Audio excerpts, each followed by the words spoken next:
What's going on, everybody? Welcome back to another episode of the Relentlessly Becoming podcast. And as always, I am simply thrilled to be able to be here and have these conversations with these amazing guests who join me and to be able to share all of this with you. Today's episode is one that is really important. And so, when crafting this episode, I did not know that it would come at the heels of such a historic event. Yesterday was the election for the upcoming presidency. And of course, as we know, Kamala Harris was in fact a candidate for the presidency, but unfortunately did not attain the vote to be able to go into the presidency next year. Now, this episode is not about who anyone should have voted for. It is not about the election. It is not about who was right or who was wrong. This episode today is about the empowerment of women of color, women, period, but especially women of color, and the things that they do to climb the ladder to get to those places that they look at as places that will allow them to exceed expectations. I wear this ring on my finger, and the names engraved in this ring are that of my mother and my grandmother, whose birthday is actually tomorrow. She would be 65. And so when I crafted this episode, it was really around learning more about how to support Black women because of the journey that I watched them take. My grandmother, who is deceased, who worked several years, all of my life in corrections, and my mom, who has been in education for over 20 years. And so when I think about them and when I think about all that they've been through, but when I also think about my aunts, Patrice, Crystal, Wanda, Ashley, Triana, and all of their stories that they have been through, to be phenomenal women who have climbed the ladder day in and day out, worked their fingers to the bone to attain all they have attained. I shout them out because this episode is specially for them. So today we're going to uncover what it takes to be a woman of color who has tenacity and to go after all of the things that you want. And I hope that by the end of this episode, you're touched, reached, and impacted to better support a woman or a woman of color. And if you're a woman of color or a woman, period, to go after all of the things that the world may tell you that you can attain. We'll get to the conversation in just a few. I cannot wait to share more with y'all. See you soon. Opportunity, emotion, grit, relentlessness. Cling to the sound of my voice and understand that what you want wants you. What you need needs you. And you are relentlessly becoming relentlessly better. Welcome to the Relentlessly Becoming podcast. Let's go. All right, everybody. Welcome back. I am super excited for today's episode. I have two phenomenal women here with me who are going to share their story. Miss Paulette Guest and Alaysha K. Ford, one of my dear friends. I'm super excited to have them both here on the couch to share a little bit more about their journey. These women are currently in the real estate game, or as my dear friend John Williams say, out here in these real estate streets, really doing the thing. And I am excited to have them here. I met Alaysha, the phenomenal woman who's all decked out in this beautiful bright color, about 5 years ago. Last week, actually, I started at Lockheed Martin and we were Q mates. And something about her just automatically made me gravitate to her, and that is her spirit and her aura. And she's very reserved, but she pulls you in, and she really does a lot of pouring. And I remember when she first started in real estate, I promised her that if I ever bought a house in Dallas, that she would be my real estate agent.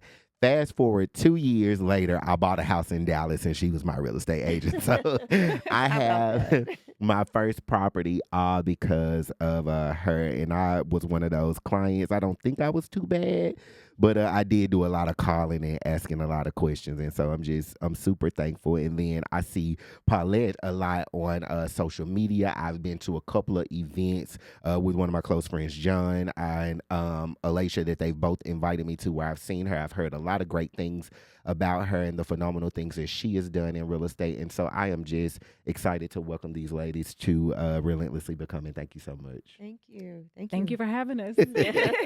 Well, I want to start the show, obviously, with both of you sharing your story, just kind of introducing yourself and telling us what it is that you do and how you kind of got your start in getting to where you are now. I would love to hear a little bit about that. Um, so I'm Paulette Guest. I am a realtor and currently with the Vibe Brokerage. And I'm from a small country town in Arkansas. The name of it's Strong, Arkansas. Everybody always says Little Rock, but I am from Strong, Arkansas. And there were only 44 people in my graduating class. I think we have that in common for sure.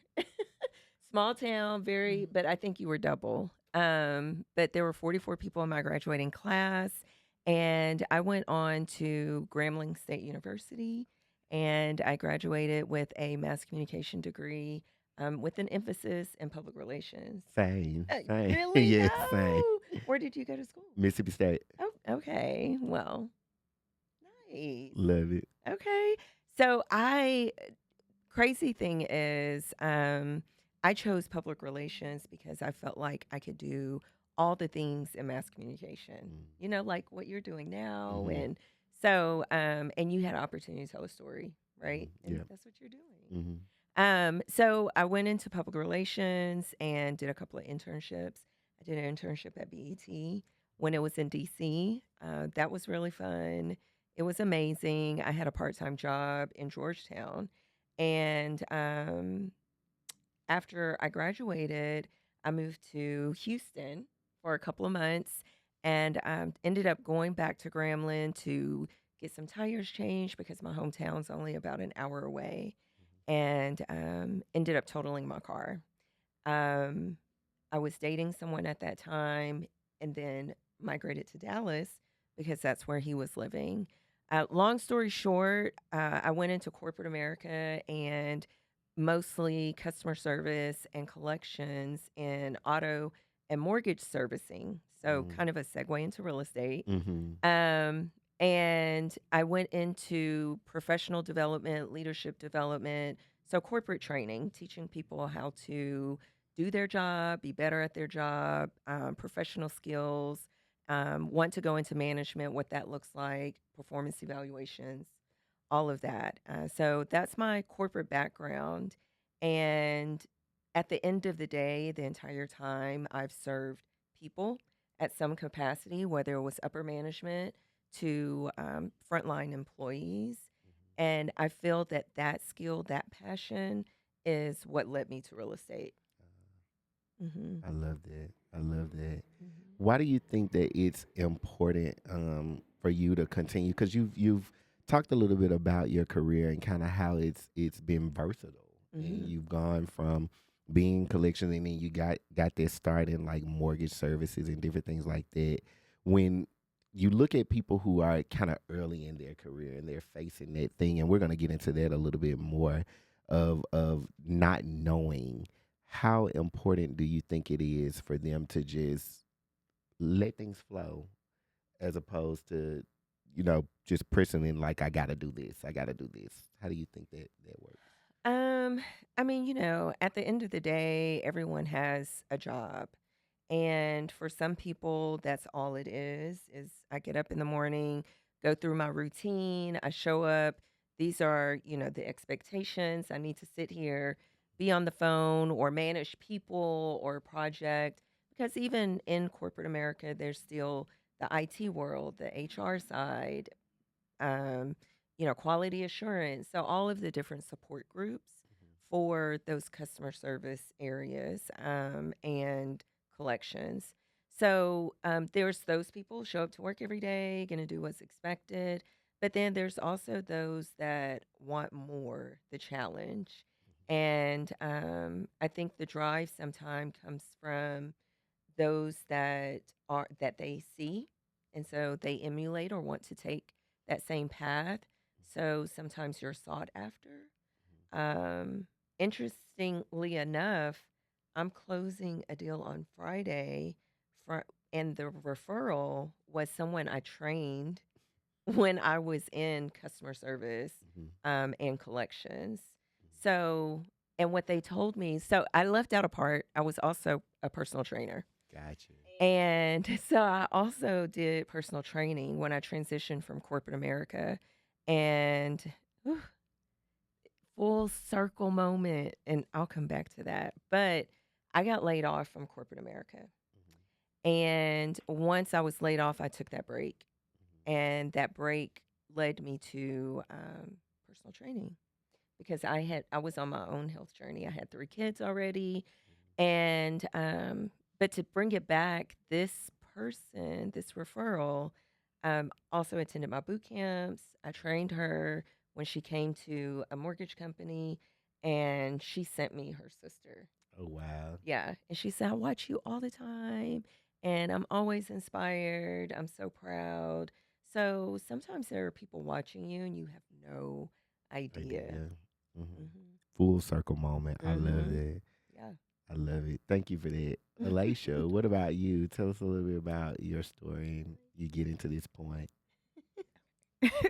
My name is Alaysha Ford. I am from Van, a small town outside of Houston. I had 85 people in my See, I graduation told you class. double. So my class was a little bigger, Yeah. but small town. I graduated from the University of Houston, where I earned my bachelor's degree in psychology, and I also competed on a women's track and field team. After I graduated, I started teaching and coaching, and I was a head track coach. I did that for 5 years and decided to transition into HR. And so I well, 7 years ago, I came to a hiring event Lockheed Martin was having in Fort Worth, and I was determined. I had been applying for jobs, like 20 plus jobs each day, trying to, you know, transition to this new career. I was over teaching and coaching, and I was just determined. And so I had met a lady at church, and we started just conversing, and she was telling me she was in the aerospace industry. And she told me about a hiring event Lockheed Martin was having. And so I looked it up. She sent me the information, and I said I was going. I took my suit to the cleaners, and I'm like, I am going to this hiring event. And so went to the hiring event. There was over 3,000 people there. I stood in line for 5 hours. Interview with a VP of HR. She hired me on the spot. I was one out of the 2 recruiters hired at that hiring event. No HR experience, just transferable skills. And that's how I got into corporate America. And so stayed at Lockheed Martin for 4.5 years. While I was there, I got my real estate license back in 2019 and decided to go back to school to get my MBA in HR management from LSU Shreveport. And so the first 3 years having my real estate license, I only helped friends and family. So I wasn't fully in real estate.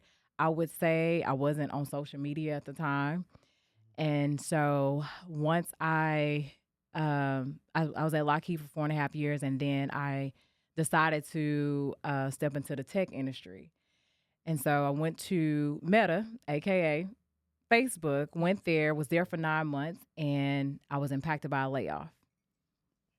And so went through the whole grieving process, and I didn't want to move too soon. I left in good standings at Lockheed Martin, so the director personally reached out to me and told me he had a job for me. And I told him I was going to sit this one out. I need to figure out what I really want to do with my life. And so I set it out, and I decided to bet on myself and give real estate a full shot. So I've been full time for 2 years. Wow. Just like that. Shout out to Lockheed Martin, 'cause them hiring events ain't easy. We were both recruiters, and we up at 5, 6 in the morning trying to get these 3,500 people in there. You know, Alaysha worked on the experience side. I worked on the student side, and they had us out there in the field. But I'm thankful for them for bringing us together. And it's just crazy that both of you got your start in real estate, kind of bouncing back from a layoff. And when you go through periods like that where you get that heavy hitting news, you're faced with one of two things. You can sit in it and sulk in it, or you can sit in it and climb out of it to build something else. And I think what I heard that's recurring between the both of you is you had the tenacity, the grit, the determination to say, you know what, this is the card that I was given, but I'm gonna flip that card and play a different type of game. And I think that when people who watch this listen to that, they're gonna get an understanding that although life deals you one hand, you can always flip it and play another hand. And so I think that's just perfect for us to be able to segue into the question and really talk about the opportunity to break barriers and shift your career, Mhm. because oftentimes we get into these places where we become complacent. We come to a certain aspect and we depend on this certain amount of money, and we look at the certain stature of this company, because when you look at some of the companies that we've gotten to spread ourselves around, these are big name places. Mhm. And we think about, what do we do next on the heels of these places? And so what I really want to know from you ladies is just, when it came time for you to shift your career and break those barriers to the next level, how did you deal with that grief of moving up and moving along? And what was support like for you as a woman of color? I struggled in the beginning, and I'm just being honest. I once I was laid off, it was it was a it was tough for me. Just to figure out what it looked like as far as my schedule as an entrepreneur. I would say that has been um the most challenging. And it was a mindset shift. Once I made a decision to take that leap into real estate full time, my mind shifted. I started just being more positive about, the situation. And as I continued the journey, because it is a journey, um, I started to build community that supported my decision. And I think that's very important, community, and having that support group that's going to pour into you, but also speak life into your situation. So that was important for me. Getting into therapy was very Yes. important as well. And just being positive, like speaking life into myself, believing in myself, knowing that I've been here before. I know how to adapt in different situations. I feel like that's my superpower. That's something I Mhm. do well because I have been in three different careers and I've been successful in all three. And Mhm. so um just, speaking life into myself, but also being consistent. I think that's very important.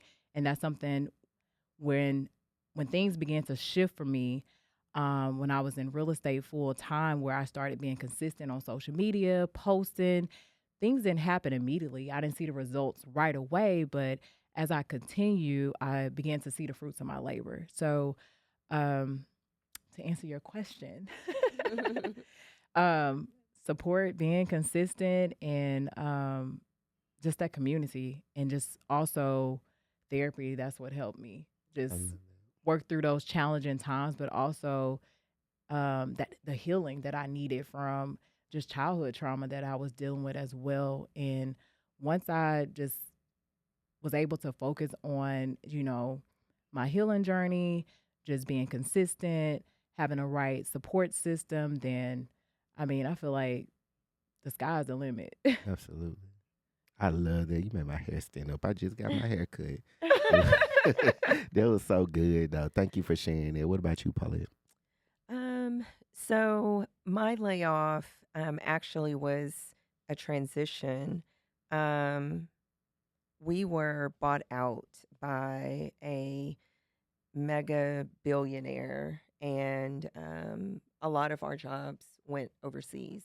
So the call center went overseas, and at that time, my role was HR programs, and I managed all of our HR programs, tuition reimbursement, our all of our events. We had 4 locations, and so our holiday events, everything I managed, part of the brand rebranding team, and the biggest part was wellness, and that was my segue into personal training.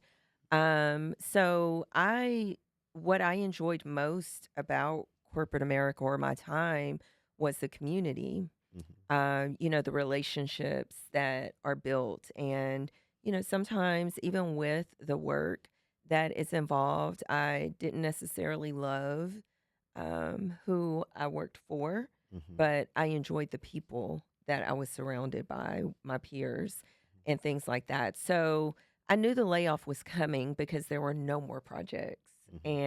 and nothing else to assess, no more wellness program. That relationship was gone because benefits were changing. So that layoff was coming. It was just when was it going to happen?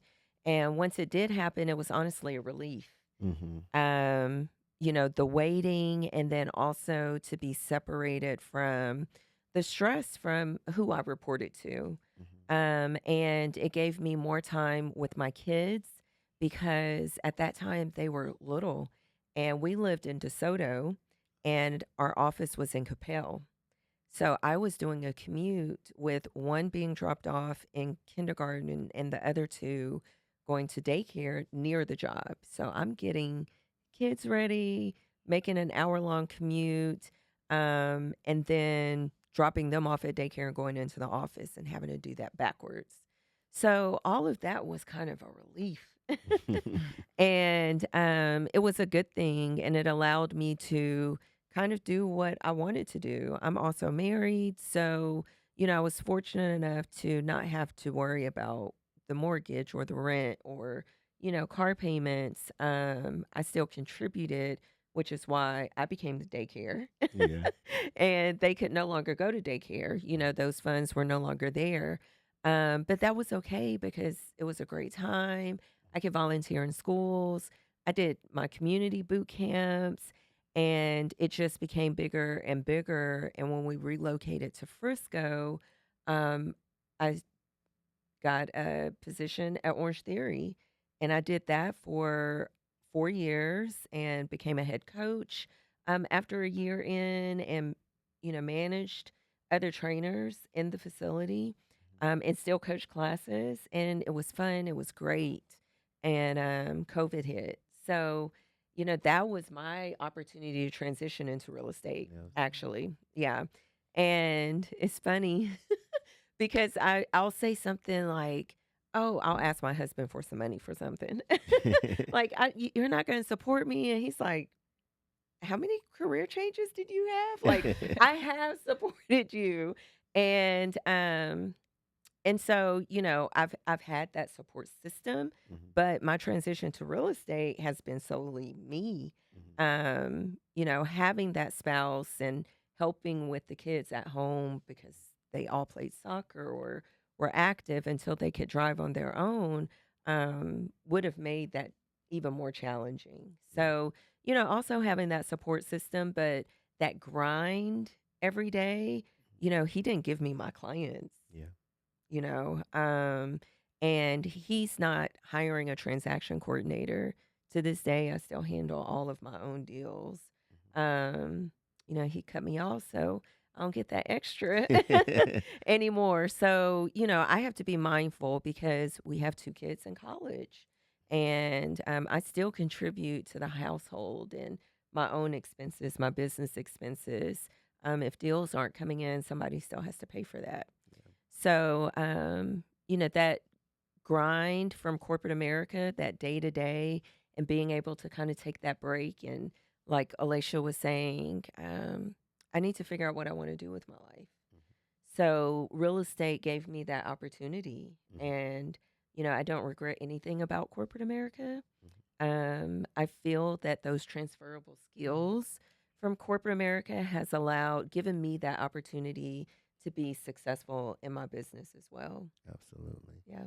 And for the people watching this, something that I want to speak to that's a theme. Both of these ladies talked about just really being in real estate 5 years and under, and they're already powerhouses in what they do.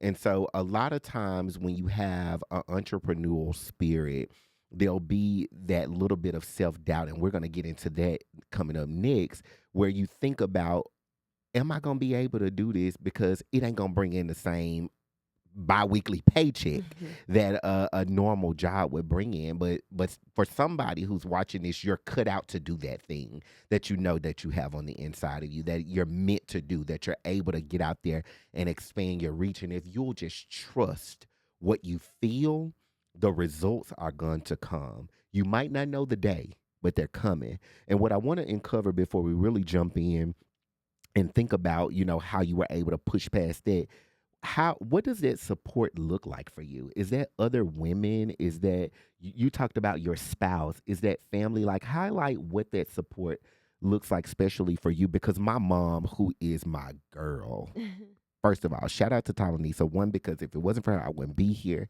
Two, because if it wasn't for her, I wouldn't be the speaker that I am. Three, because if it wasn't for her sacrifice, I Okay. would not have what I have. All that I am is because of that Black woman who laid down her life for me. The Listen. first to grace her womb, the first to bring her a degree home, the first to be able to just do a lot of things. And I love my mama, and everybody who knows me knows that. And I regard Black women and women in general because of my mom. And I know that she has that immense support from her sisters and other people in the community who pour into her and remind her of how special she is. And then having me as a son who ain't gonna never let her forget it. Let's start there, because I'm gonna tell her, even when they don't, how special she is, because that's my mama and I don't play by her. I want to know, what does that support look like for y'all? Who's in your corner Mhm. reminding you of the magic that you have to be able to get these things done? Well, I mean, first God, Absolutely. first and foremost, and yourself. Um, you can really set yourself up for disappointment if you wait for someone else, That's good. to support you. Um, and I'm going to be transparent. It gets hard not to consistently have someone doing that. Mhm. But you have to remind yourself, no one's going to support you the way that you're going to support yourself. Absolutely. Hmm. Ooh, that was good. Yeah. I love it. Alaysha, what about you? I would say my faith that has kept me grounded. That has kept me going. As Paulette stated, it does get tough, and you have some good days, you have some bad days, but my faith, I am grounded in my faith. My mom, she is my biggest cheerleader. That is my girl. she she is gonna cheer for She my baby. is. Her baby, she gonna share every post. She gonna like, comment. She gonna pass out business cards, whatever she needs to do for me to be in my corner. Like, she's always been that way ever since I was a child, and I am so grateful for my mom. Wait, she's like an assistant now because she sends you new developments. Yes, I'm in Dallas. I service Houston as well, but my mom, she's on it. Like, if there's any new communities popping up in Houston, she's going to send them to me. That is my girl. Support is That is my unmatched. girl. Yes. And I would say also, I have to give a shout out to the biblical baddies. So a couple of years ago, before the layoff, I actually started a small group Bible study with one of my good friends, Jordan, and we co-hosted a Bible study, and it was 6 or 7 of us. It was a small group Bible study, and we'll rotate at each other's houses, and they have been there. They saw, they've been through. They know my journey. They know my story when it comes to when I first started, and I was at Meta, and then when I was impacted by the layoff, and they just supported me. I actually got a deal from my small group, so they supported me along the way, and they still in my corner still to this day. So have to give a shout out to them, because they have poured into my life. They have poured into just my situation. So support system is very important. And then I would say Paulette, she's like my partner in crime at the Vibe Brokerage. So she has been amazing. Like that is my girl. Oh, And thank I love Paulette. you. And Oh, Love you also back. our broker, Kalisha, as well. So I would say that those are, that's my support team. That's my community. And I lean on them when I do feel like giving up, because it's not easy, especially transitioning from corporate America where you have benefits. mhm. At Lockheed, we got paid every Friday. Ooh, hello. Not every Every, Friday. Every every. Friday. Wow. If y'all watching this, I'm thinking about it. I'm just kidding. Right. No, I'm just playing. Listen, give me a contract. I'll come back part time. Hello. But no. So yeah, it's and then when you seeing more money coming, more money going out than coming in. This year alone has been challenging, and a wake up call for me. Like, okay, I gotta adjust my spending. I can't live like I was living, but just scale back on spending. So Yeah. it's a reality check, but real estate at ebb and flows. Yeah. And I hear they cutting interest rate this week. So if y'all We looking to hope buy a so. house, Hello. And these ladies Hello. work for the Vibe Brokerage, which is a minority female-led brokerage here in Dallas. Something that you don't see too much of. And within their brokerage, it's an inclusive brokerage that's for everyone, but it is Absolutely. powered by women who have the tenacity to really go hard, and they're doing the work to really shift what real estate looks like Yes. and who's getting the keys to homes. So if Mhm. you're in the Dallas area, if you're thinking about moving to the Dallas area, if you simply have questions for family in the Dallas area, I want to encourage you to reach out to one of these ladies and learn a little bit more. And if you're a woman who's looking to break into real estate and you need some advice on what to do next, reach out to these ladies, because I know for a fact they'll be willing to share some of the amazing ideas with you. And so, piggybacking off that, as we segue into that, I want to get a little bit more into, the question that comes to your mind, because we all do when it comes to a point in our career: is this really for me? Mhm. When more money is going out than it's coming in, the ebbs and flows are happening, and we're thinking about, did I make a good decision? How do you fight and focus through the fog of that negative chatter to really be like, you know what, I'm doing what I'm commissioned to do, and I have to roll with those difficult days just like I have to roll with those amazing days? How do you fight through that? And what advice do you have to people who are watching this, who are looking to do the same thing? Mm. Ooh, is this really for me? You know, yes, there has been times, and I think the turning point for me was when I made the decision to join the Vibe Brokerage. Before I'm a little seasoned, so I got into the real estate game later in life, and coming from corporate America, and I did pretty good at Orange Theory, and I just couldn't imagine giving so much of my money away by going to some of these bigger brokerages, and I knew how important training was, but at the same time, um, I'm coachable, I'm teachable. You can show me something, and I can do it.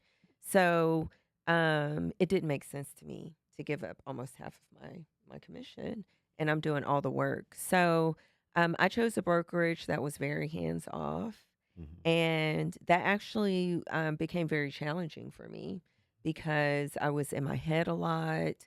I wasn't around people. There was no community. At Orange Theory, we spent every class was a community. They were like a family. They made sure they were there together. And I was a part of all those little communities.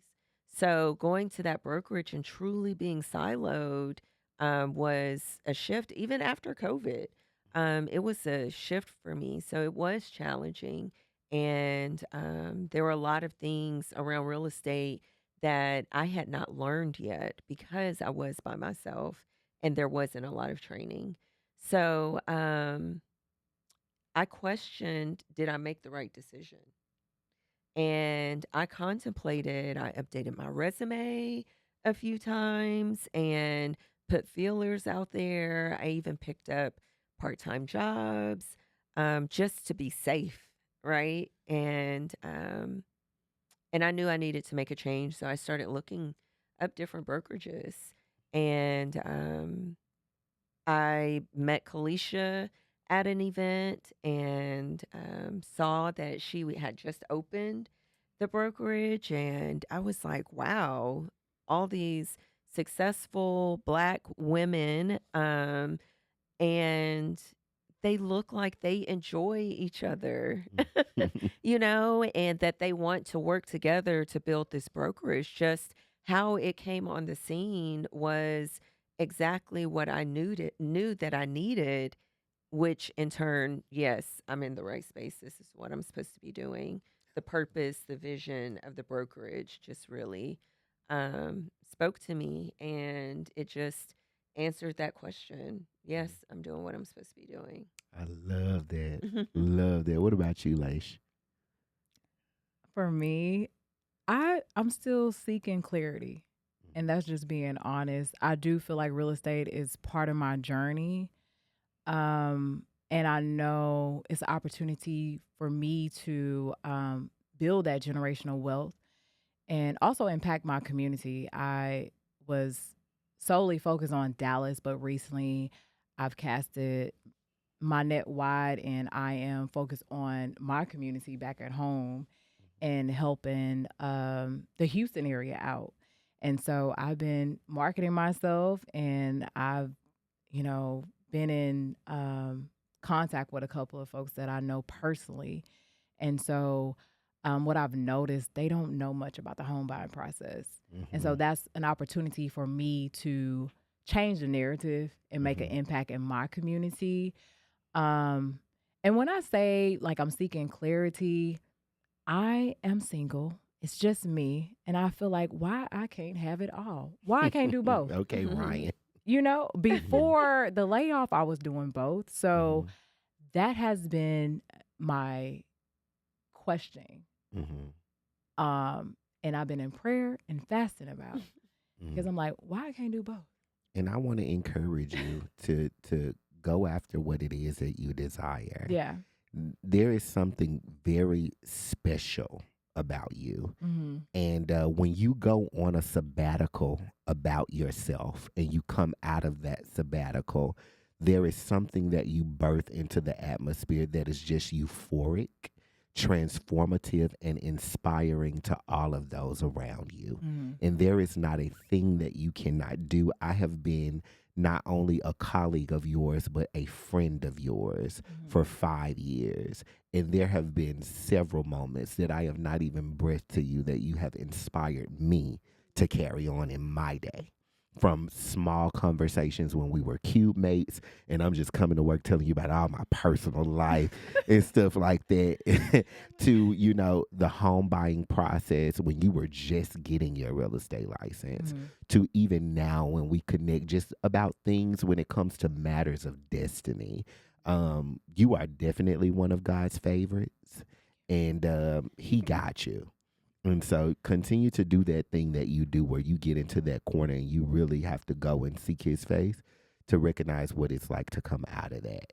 And so I just want to take that moment to tell you that as your friend. You're trying to make me cry. And that's all right. This the platform, and we get into that, and that's what we do here at Relentlessly Better. That's what I do at Relentlessly Better, Relentlessly Becoming.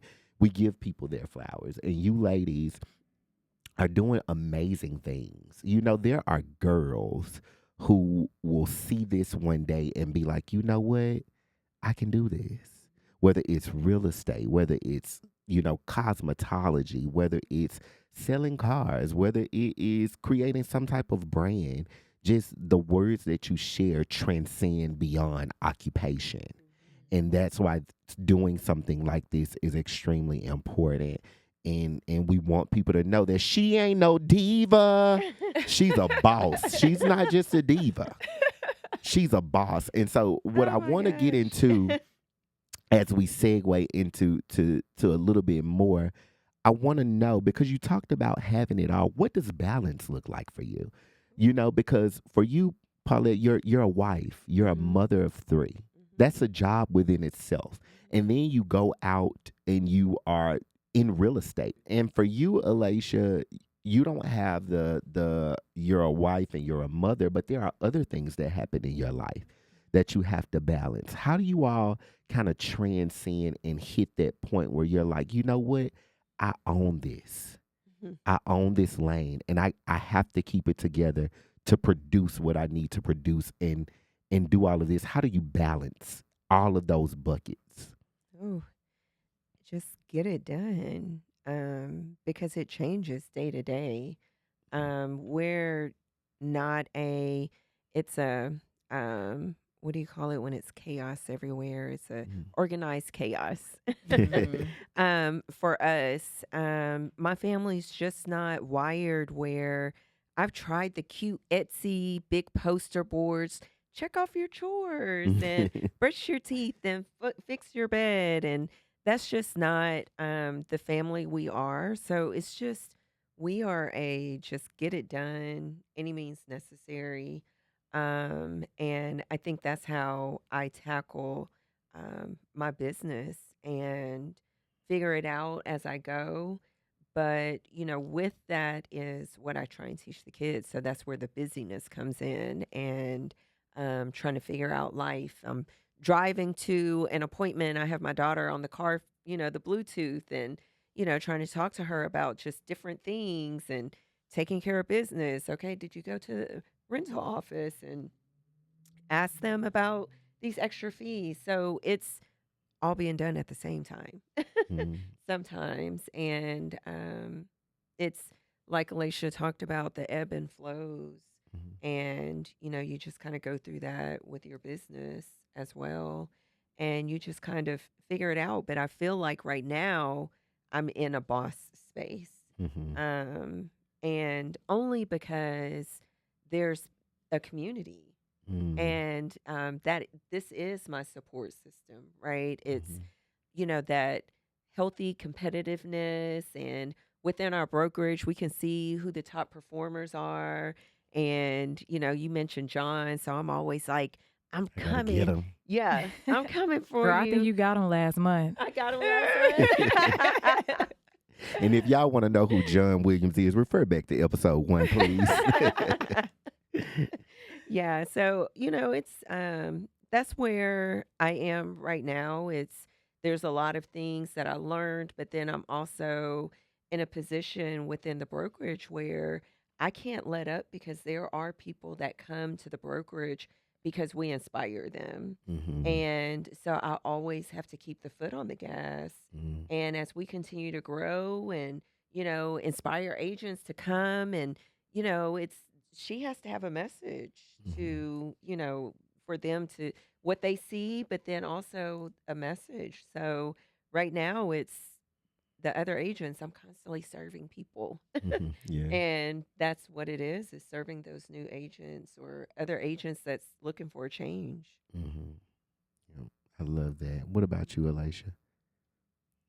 Well, for me, it's just me. So, how I balance it all, just my support system, but also making sure I'm taking care of myself. Like Mhm. self care has been that's a priority Mhm. for me. It's a priority for me, and so just doing the things that I love too. And as I stated, like real estate, it does ebb and flow, and this year alone, I've seen more money go out than in, but I still get to do the things that I enjoy doing. And I do feel like when I was in corporate, I saved for a rainy day. Mhm. I was frugal with my spending, and so not knowing that I was going to be impacted by a layoff, but um I didn't have to just go back to work. And Mhm. so I was very blessed to be able to just sit in it and really figure things out for myself. Mhm. And so just knowing when I need, that time, or I need to my support system to pour into me.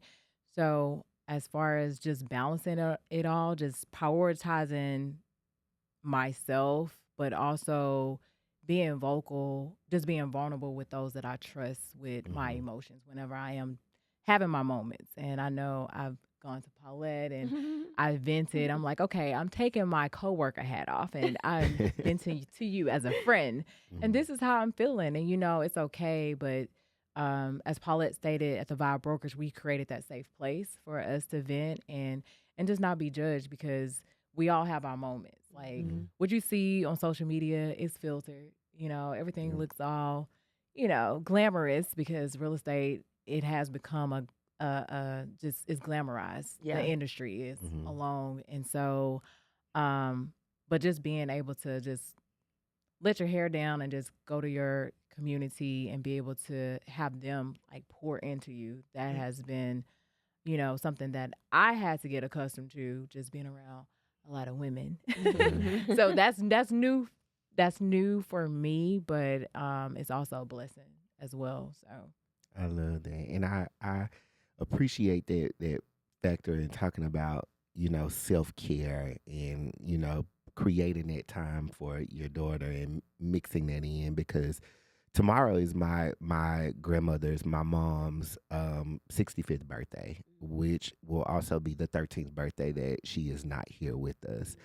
And I often reflect on if she really got the opportunity to do the things that she enjoyed and loved. And it saddens me that there is a possibility, even though I have a strong belief in my faith that she's in heaven and she's having a ball, that she left this earth without being celebrated and without getting to venture into things that would have brought her just pure joy without having to work for other people or do this to produce for other people.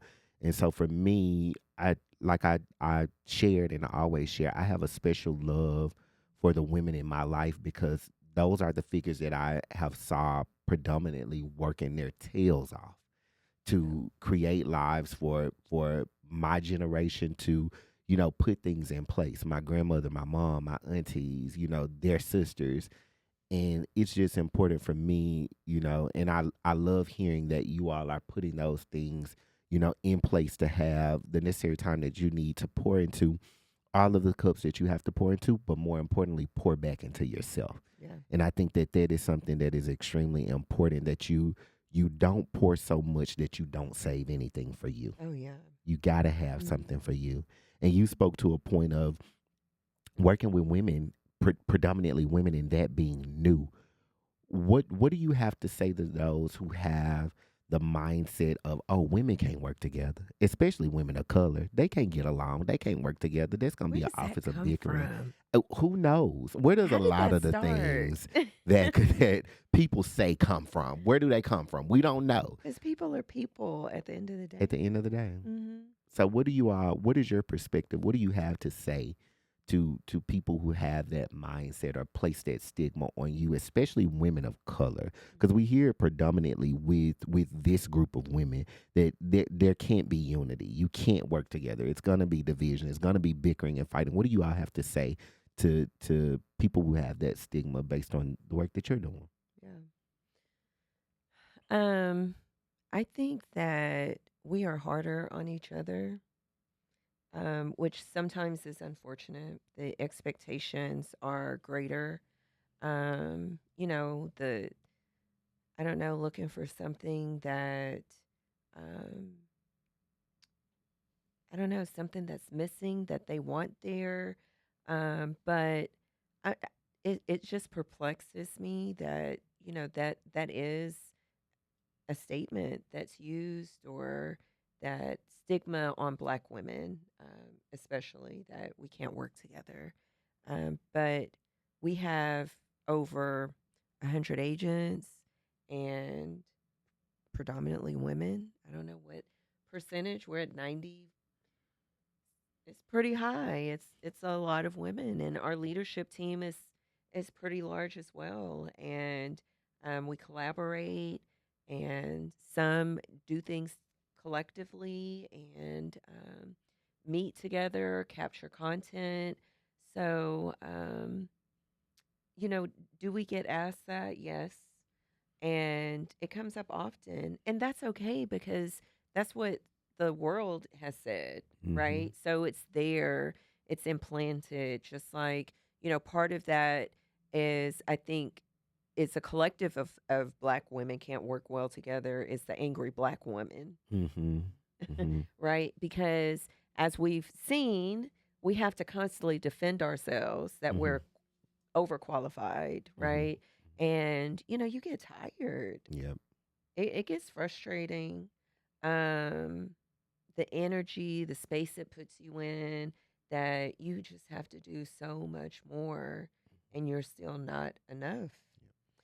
So that question coming up makes it frustrating because it's, man, I'm busting my butt. I'm doing just as much. I'm helping. I'm giving time. I'm mentoring, answering questions. So it's definitely a challenging space to be in when you're asked that. What's it like working with a bunch of women? Mm-hmm. And it's great, actually. Yeah. Love that. Alaysha, for you. I would say we are changing a narrative at the Vibe Brokerage when it comes to Black women in general. We can't work together. We might not see eye to eye every single time, and we might have our differences, but that's okay. Mhm. That's how you grow. Yeah. That's how you learn, about yourself as well. So I know for me, it's been just a great experience, just learning and just maturing Mhm. through it all because we were put on this earth for community, like Absolutely. to be in community. So you have to learn to work together. Mhm. And I think, I mean, as we saw with the presidential election, um, just you have a black woman that's overqualified for this position, but she was still, overlooked. It wasn't good enough. And Mhm. so I just feel like, I mean, you see that in corporate, Mhm. you see that. I mean, I experienced that in corporate America where I have I've trained future leaders, but I Mm-hmm. wasn't good enough to be a leader. Mm-hmm. Mhm.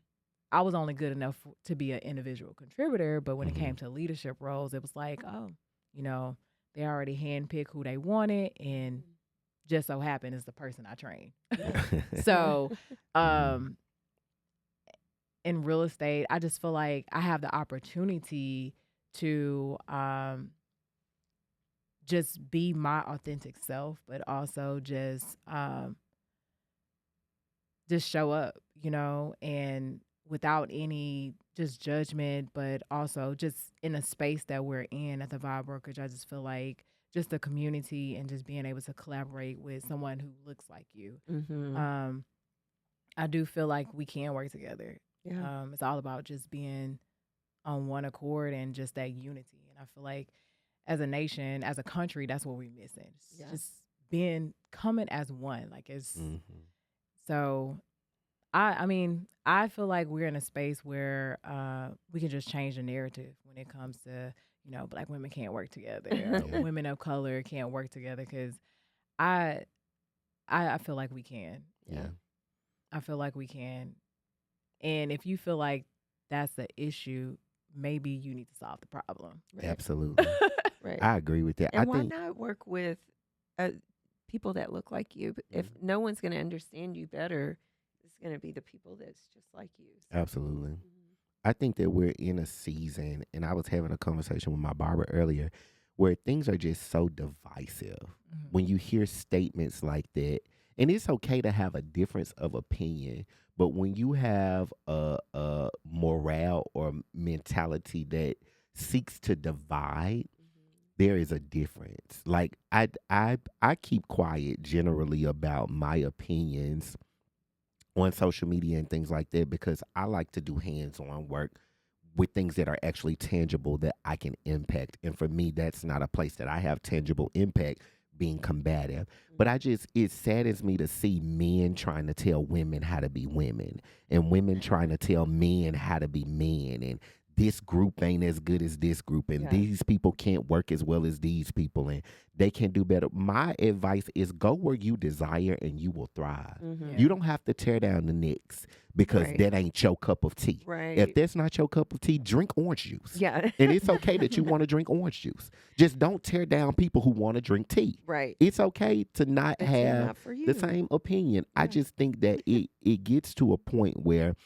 people just want to be combative because it's enticing to do. Oh yeah. Not because they want to incite change, but because it entices them in some scenarios to be negative. Mm-hmm. And I think that there is a lot of rhetoric that is spewed towards people in general, but especially Black women, because they choose to desire to have it all. Mm-hmm. Because you don't want to just sit home and twiddle your thumbs and be under somebody. Mm-hmm. Because you want to be a boss, you can't be a wife as well. And that's not true from my opinion. I'm not a woman, don't want to be one. Admire women holistically, love women, especially the Yeah. women in my family.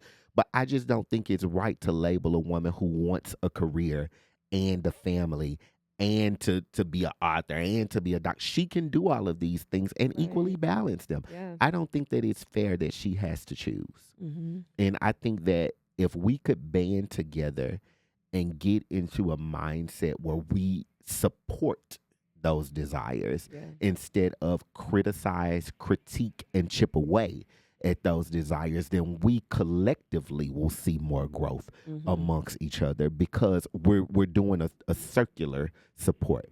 I Yeah. tell all of my friends whenever I'm coaching or we're having conversations, when you're in a scenario or a situation where it is transactional and you are looking for output, I do believe in chasing that situation. That is me in romantic life. That is me in professional life.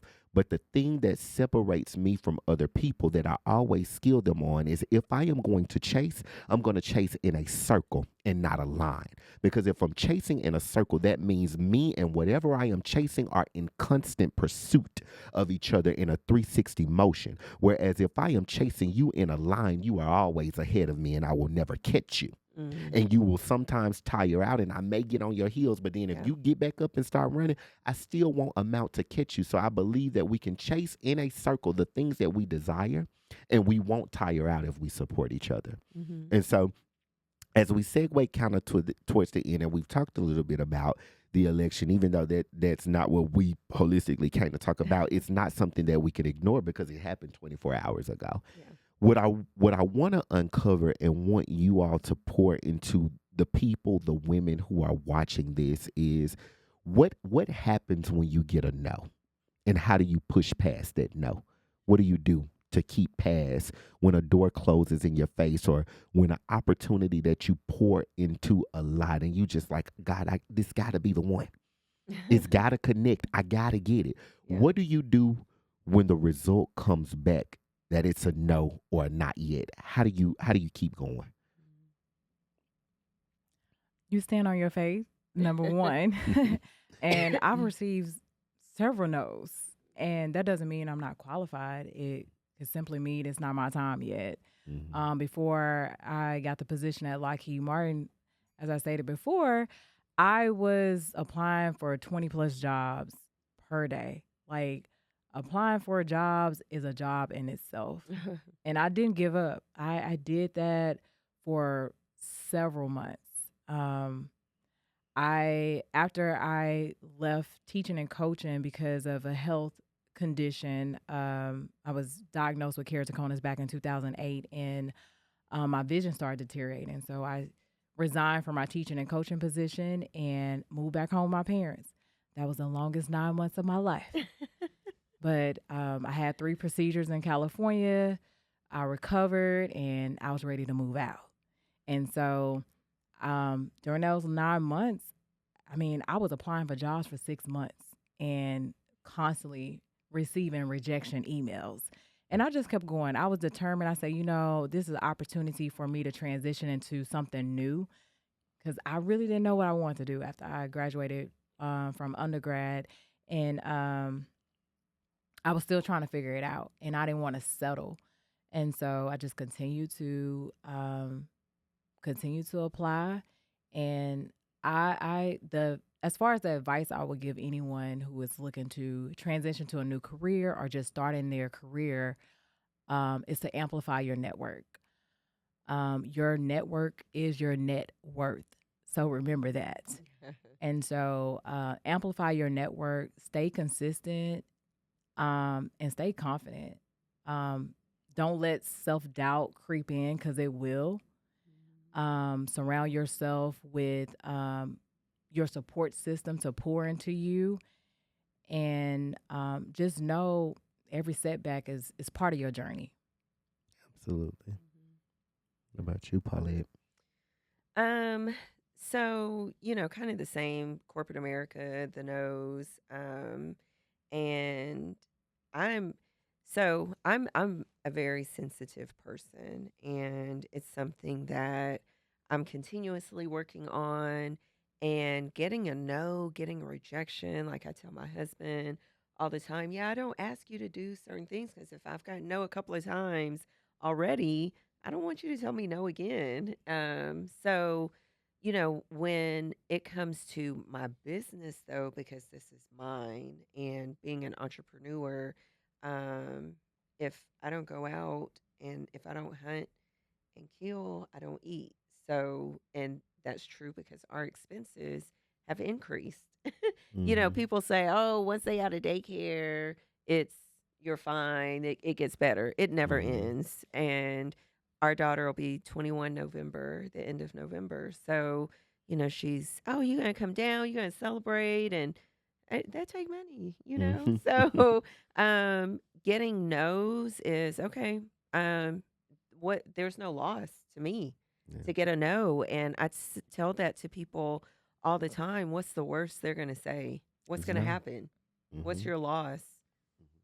It's a no. You move on. Maybe you need to tweak something. It's a lesson. It's an something that you can take and or not take and utilize for the next opportunity that may present itself. So um, no's are just, I got that out of the way. I can move on to the next thing. Absolutely. I love that. And to the people who are experiencing a no or a not yet, I want to tell you what the great Ajna Sarah said. I want you to understand that rejection is protection. Mm, That you don't want nothing that don't want you. Because hey. anything that don't want you will abuse you every time. And if Oh, you're looking to let go, the way that you let go is to simply let go. And what? if you do not, it will drag you to the bone until you learn to release your hand. Because if you keep your hands occupied with something that's not for you anyway, they won't be free for God to drop what's for you into them. So I Oh, want to encourage you to let that thing go, let that person go, let that issue go. Because if it's rejecting you, there is a reason behind that. mm. And again, you don't want nothing that don't want you. I hope you get that. So as we I close, got it. Yeah, we got it. as we close, ladies, 60 seconds each, I want you to look into that camera and I want you to tell that woman, that girl who's watching this, something special that'll get to the heartstrings of her heart to keep going. Mm, I want you to let her know something from you that'll help her to carry on to tomorrow and understand that today is not the end mm-hmm, and that it's not over for her mm-hmm. and that whatever she wants her and that it's at the other side of that door that she may have to do a little bit work to get the keys and it may take some motion jiggling that knob to get it open, but it's on the other side of that door waiting for her. I want you to take 60 seconds each and speak to that woman. Mm-hmm. Yeah. So I just would like to give the from speak from the premise of you just never know what's there ahead of you until you try. It's already laid out for you. The plan is already written. You have to do the work. And whatever it is that you're asking for, if you don't do the work to get it, you'll never receive it. So I just want to encourage you to listen to what that message is and follow that path, because it's there waiting for you. And if it's something that your heart desires, then keep going. It's right there. The worst thing that can happen is it could be right there and you never actually achieve it. So keep going. Hmm. Alaysha. I would say to give yourself grace along the journey. Mm. It's a marathon. As the great Nipsey Hussle will say, it's a marathon. So just keep going. Don't ever give up. Always believe in yourself, and make sure you have the right people in your corner to support you, to pour into your life, to speak life into your situation, and just keep going. That's all I can say, because I know, just looking back over my journey and how far God has brought me, it blows my mind.